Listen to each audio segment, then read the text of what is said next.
Welcome back to page 121. Today we're going to take a look at Gamma World, 2nd edition from 1983, published by TSR. Always loved this edition. My second favorite edition of Gamma World.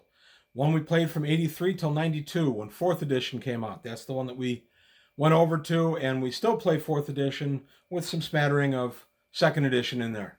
3rd edition came out in 86. I'll talk about that in its own video. So Gamma World 2nd edition, really exciting for me to be taking a look at this, at the contents of the box and how you played it, improvements they made between 1st and 2nd edition. They made quite a few. This is definitely a much more mature game than it was in 1st edition, and I'll go into the details as to what was different when we get inside. And that's it. Not going to talk about subscribers today. You know the drill. So that's it for today, for the opening for page 121. Enjoying my backdrop here. Today, Gamma World 2nd edition from 1983. To me, this picture epitomizes Gamma World. I've always loved this picture. These guys have appeared in a couple of my games. It's just so much fun. I decided to use it as my backdrop. So there you have it. I do them as batters, driving around in this half tank or whatever you want to call it, armored personnel carrier. I don't know. I always felt that this spoke very much to what Gamma World is. Gamma World, a fun game from TSR. I've always enjoyed Gamma World. It's right there with AD&D and Traveller for me as one of the games that I love to go to. I love pulling this stuff out and reading it, going back in time a little bit with it. So we're going to take a look at the box contents. What you get in here, we're also going to take a look at the Game Master screen. I'm a sucker for a Game Master screen. So the first thing you got was the rule book. And this is the basic rules book. And this was similar to how they did the Star Frontiers rulebook about the same time. So we got nice cover artwork. I always like that. And then design was Jim Ward, David James Ritchie, and Gary Jacquet from 1983. Like that one too. So basically, we get a lot more info in here about how to make your character, how to do mutations, how to actually play the game. This is much more sophisticated than the 1st edition was. That was published in 78, and 5 years of gaming increase had shown, and here we have a little bit cleaner of a game. So in the game, you have 6 attributes. Sounds familiar? Rolling 4 dice 6, throwing out the lowest one. Sound familiar? And you had mental strength, intelligence, dexterity, charisma, constitution, and physical strength. And you also had hit points, which were based in large part on your constitution. So again, you're seeing the D&D roots in this, but that's okay. That was some of the fun of this. It was a way to kind of play D&D. If you were a little tired, needed a little break from D&D, you could still play kind of the same game. And then the character types you could have were pure strain humans, humanoids, which are humans that have been mutated slightly, or mutated animals, which are animals that have been mutated. Not real different from the 1st edition. There were mutated plants that are brought out in this, but they're NPCs or monsters. And everything else is very familiar to us. It's kind of a strange way of doing. If you would check for whether you needed a dex check, you would simply take your dexterity and then multiply it by 3, 4, or 5 to give you a number, and you'd have to throw that number or less in order to make the check. I always found that a little curious. If I'm sitting there and I've got a 15 dexterity, why bother with all that math when I've got a d20? I'll throw a 15 or less and I'll get it or I won't. I realize the math is not quite the same, but frankly, it's a lot quicker and a lot cleaner. And a 15 is not going to save you enough that it's a real issue in the gameplay. So we just went with that. So then we always loved our little Napoleon Bonaparte bear there. He becomes a big thing in 4th edition. So hit points are, you get a hit die per die that you have, or one hit die per point of constitution. So if I have a 15 constitution, I get 15 die 6 thrown. We would let ones be rerolled. So you throw 15 die 6 and then reroll ones and then tally it up, and those would be your hit points. Not a bad way to do it. And then you'd roll for mutations. You'd throw a die 4 for mental mutation and another die 4 for physical mutation.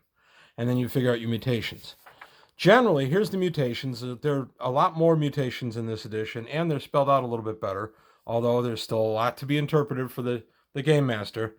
The mutations were a lot more playable in this, and we developed a lot of mutations based off the X-Men comic books. X-Men were wildly popular in 1983, and three of us that were playing this game were comic book collectors, and we bought X-Men. So we made up Colossus's steel skin, we made Cyclops' I-beam, weather control for Storm, hyper regeneration for Wolverine, teleport for Nightcrawler. And we had all that going around in our game. And one of these days I'll pull out my notes on that, and maybe I'll share some of the write-ups we did for the mutations that we did based on those, based on the X-Men. So here we get a nice look at the various mutations. Dual brain is always a good one because you can do two things at once. You get extra mental mutations. Duality lets you do two things at once. Dual brain gets you extra mental mutations because you actually have two different brains. You can build quite a super character out of these rules, and you can do it through legitimate dice rolls. We had one or two wandering around in our milieu that were legitimate ridiculous characters, but the character got them, or the player got them legitimately through dice rolls. I was the primary game master on this, although one of my buddies did often GM. He was actually the one that introduced me to Traveler, and we both loved Gamma World as well. So he would run Gamma World periodically, and then I would run it. We actually had 2 or 3 people in our group that would run Gamma World. So I got an opportunity to play a lot in Gamma World as a player, rather than just being a game master. I like doing both, but it was nice to be a player. So here we go. We're still going through all the mutations, physical and mental, as well as plant. And now we go to equipping characters. And then game time, how you actually run the game. Combat in this game was done in 10-second rounds, so 6 per minute. And there's not really much of an initiative system in here. So what we did is we just adapted our D10 initiative system that we'd been using in D&D for a few years, and we adapted it into here. So you would throw a 10-sider. You wanted to go low because the Game Master would start counting in phase 1. We just called it phase 1. So if I rolled, and you would take off for every point of dexterity you had above 16 or above.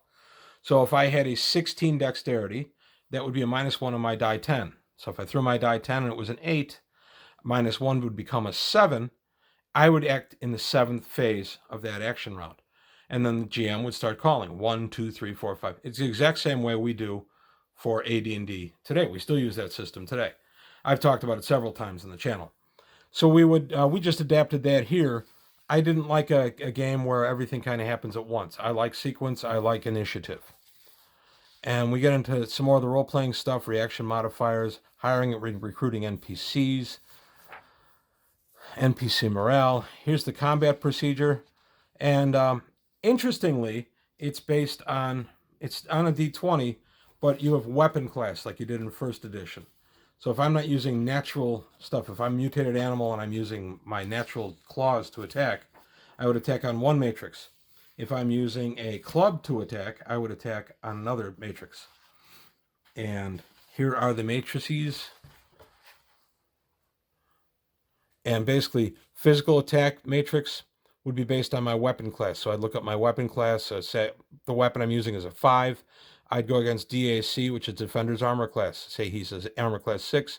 I would hit him on a 10. I'm going to show what this book is in a moment. I would hit him on a 10 on a D20. And then if I had a modifier, +1 for my strength, I would strike him on a 9 + 1 = 10. So pretty straightforward. Very intuitive. If you'd been playing AD&D, it was very easy to get into this game. And then we went into... there's some vehicle stuff, combat modifiers, hand-to-hand fighting, vehicle combat. We didn't do a ton of vehicle combat in this game. It doesn't lend itself to that. We did have a little bit. And then we get into weapons, and you have all kinds of really cool stuff. Black ray pistols, fusion rifles, laser pistols, Mark 5 blasters, Mark 7 blasters. Just all kinds of goodies in here. Then we come down to various grenades, torque grenade, stun grenade, medical supplies and equipment, transportation, which is, we get to my buddies that I showed at the top. I love this picture. To me, this is Gamma World. Gamma World is meant to be kind of goofy and fun, but a little edge of serious to it. You can't go into it dead serious. You have to have silly fun with it. Gamma World does not have alignments, so it frees up players who have been a little stymied by AD&D's alignment system. You've got a very similar game system here, and you can do what you want. These are just, it's such a fun game. How to create NPCs, and then monsters. They call them encounters and hazards here, but let's face it, they're the monsters. So we go ahead and we take a look. We've got a better selection of monsters here that are called out a little bit more. The big change here was they changed the actual dice value on some of these. So for instance, if I'm going to use a Centistede, I would throw 7 die 10 for his hit dice. Whereas if I'm using a Kren Tosh, a lizardfish, I would throw 16 die 4. So this made for a wide variety of hit points, and I think it was something they were toying with for second edition AD&D at the time. This is 1983, 2 years before Unearthed Arcana, and a couple of years before Gary Gygax left the company. And I think they were really looking toward doing something like this in AD&D. We did adapt this in AD&D. I changed dice size for monsters a lot in AD&D. So keep going through all the monster section. Seps, land sharks, that's nothing but a boule. There's a few crossovers from AD&D in here for the actual monsters. And then we get to Cryptic Alliances. I love Cryptic Alliances. I always thought they were a great part of Gamma World. These are different power groups that have come up. So if you've seen the second Mad Max Road Warrior, that would, those would be Cryptic Alliances in my opinion. Even the current Road Warrior, the one from about 5 or 7 years ago, would be a Cryptic Alliance. And we get a good look at each of the Cryptic Alliances, what they stand for. Cryptic Alliance is a power group with a theme. So if I am a member of the Ranks of the Fit, the Bonapartists, basically they're founded by a mutated bear who believes in the fitness to rule and that the animals are destined to inherit the world. So they each have a motivator. The healers, self-explanatory. The restorationists, they're trying to bring things back to where they were. And then robots. Love robots. Robots appear in Gamma World a bunch. I love robots. They can be so much fun. And then we get some robot descriptions, and then some engineering bots and ecology bots, all kinds of different robots. We get the death machine in here. We got all kinds of fun stuff. And then fixed machinery, this machinery that doesn't go anywhere, so it's a building, or a think tank is a good example of one. And then some hazards, and then an example of play, and then your character sheet. So that's the end of book 1. You're saying, well, wait a minute, where are those combat tables you were talking about? This is kind of where they went to what they were doing with in Star Frontiers a little bit. The adventure booklet, the back of the adventure booklet has all the combat tables. Curious choice. Here's the adventure itself. Nice little trifold layout. There's the back of the... So you have a lot of info here. And the adventure, all of these are maps that pertain to it. I believe we're in Pittsburgh in this one. And it's how to actually play. So this is, again, set up kind of like Star Frontiers was, where now this is how you'd actually play. They don't call it the advanced game, but it is. Oh, you're in Allegheny. Let's see. Yeah, Allegheny. I'd never really played this adventure. These are a bunch of different towns that you could use. I'd already had a couple of settings established by the time we went over to this edition. I just kind of brought those over. I don't remember playing this actual adventure much. And I don't remember really using a ton of the towns out of there. I'm sure I did at some point. And here we go to Pittsburgh, where it's a ruined city of the ancients, and we're going around Pittsburgh itself. We have nice maps for it. That's not really what I'm interested in this book. So I'm going through, I escaped from Pittsburgh, and it's the end of the adventure.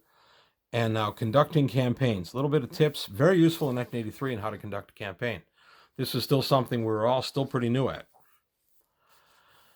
Status points. You can gain status in your society. It affects your rank. It's really more of a role-playing thing than anything else. You don't gain much benefit other than if you give your community valuable artifacts and otherwise help it, you rise up in the community and you become one of the decision makers. Cryptic alliances in communities, designing adventures. And here we go. Here's the charts and tables. I'm curious as to why this is in this booklet, because it made you bring both booklets to a game. I mean, you bring the box set most likely anyway. That's how mine got so loved and battered. But just curious choice here. So you've got your physical mutations and your mental mutations summarized here. Plant mutations. The poison matrix, the intensity of the poison versus your constitution. Same with radiation.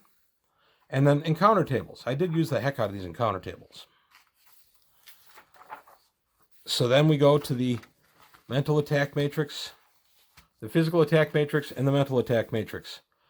And you have the physical attacker's weapon class and then the attacker's hit dice, depending on how you were fighting. This was necessary because your hit dice did not dictate your ability to hurt things in Gamma World. You had to use your, for the most part, unless you had natural weaponry, you had to use your weapon class. So that was something I got away from after this edition. I was just as glad. Mental attack matrix. This is if I'm using a mental power against you. Here's your mental defense. And then a table of metric conversions, which has actually come in handy many times over the years. Then we get the weapon table, which shows the weapon class. And these are perforated, so if I wanted, I could tear these out. But I don't usually do that with books. I've done it sometimes, but not often. So then we get a general equipment table, which I've used the heck out of this. And then the loot table. I use the heck out of this thing. This was my go-to. It's where all the goodies are based on location. So if I'm in a Deathland and Ruin, here's goodies I might find.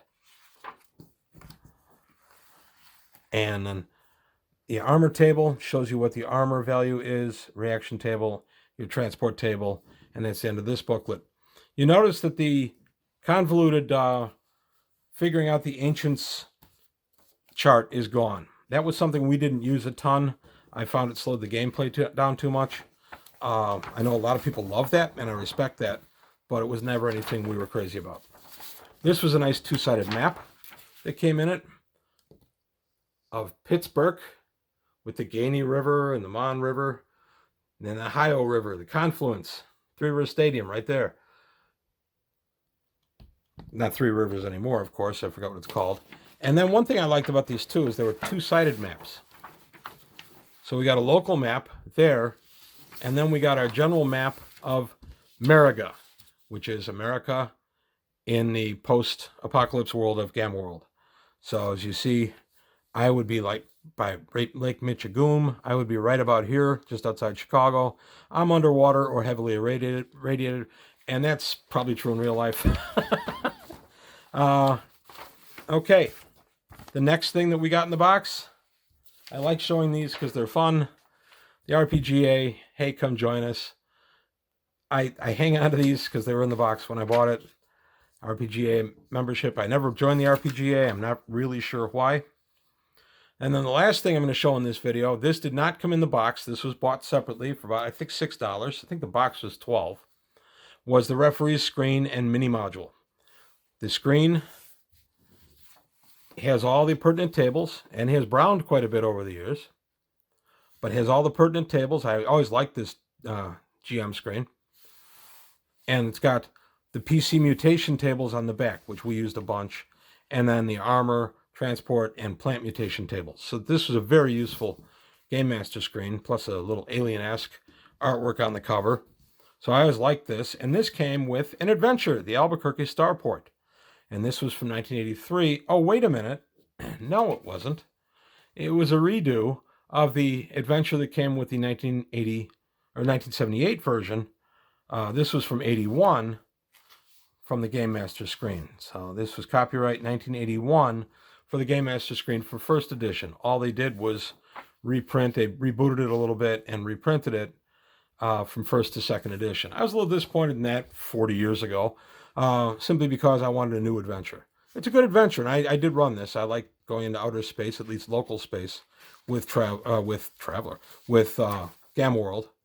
So I did like this. I've already taken a look at Gamma World Luna in the Gamma World universe, which is, of course, our moon and moon base up there that's got all kinds of mutated plants and bacteria. I enjoyed that. We got a bunch of support for this edition through Dragon Magazine. I will take a look at a few of those. We only got 2 supporting modules for this. A little disappointed, but I'm going to take a look at both those modules because I like those modules and I did run them. So we're going to take a look at that as well. So, but not today. That'll be in a future video. So that's all I've got to say today from page 121. I just want to say thanks for watching. If you haven't subscribed, please do. And I'll see you next time on page 121.